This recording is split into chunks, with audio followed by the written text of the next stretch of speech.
Hello అండి. ఈ video job సెర్చ్‌లో సైలెంట్‌గా స్ట్రగుల్ అవుతున్న ఐటీ ప్రొఫెషనల్స్ కోసము.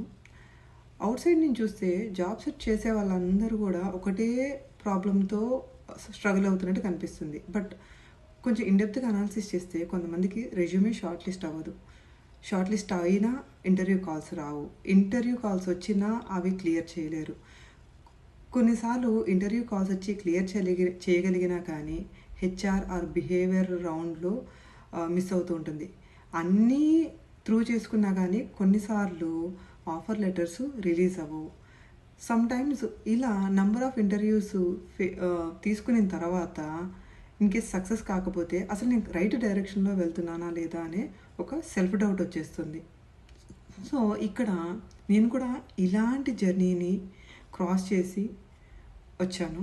సో ఇక్కడ మనం గమనించుకోవాల్సిందంటే ఫస్ట్ మనము రైట్ డైరెక్షన్లో వెళ్తున్నానా లేదా అనేది కొంచెం గమనించుకోవాలి.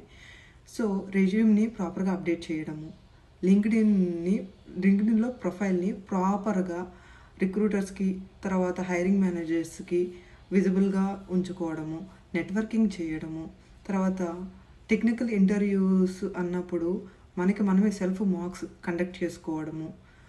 ఇవే కాకుండా మనం ఏ కంపెనీకి అయితే అప్లై చేస్తున్నామో ఆ కంపెనీ గురించి బేసిక్ డీటెయిల్స్ తెలుసుకోవడము, బేసిక్ హెచ్ఆర్ క్వశ్చన్స్కి ముందే ప్రిపేర్ అవ్వడం, సినారియో బేస్డ్ క్వశ్చన్స్కి ముందే ప్రిపేర్ అవ్వడము. ఇలా ఒక డైరెక్షన్ని మనము ఏ పాత్లో వెళ్ళాలి అనే డైరెక్షన్ మనం సెట్ చేసుకొని కొంచెం క్లారిటీగా మనం ప్లాన్ చేసుకుంటే మనకు జాబ్ సెర్చ్ అనేది చాలా ఈజీగా ఉంటుంది. And that to we can land in to our desired job. So if you feel stuck in your IT career or job search, DM me clarity or DM me guidance. I'm more than happy to guide you.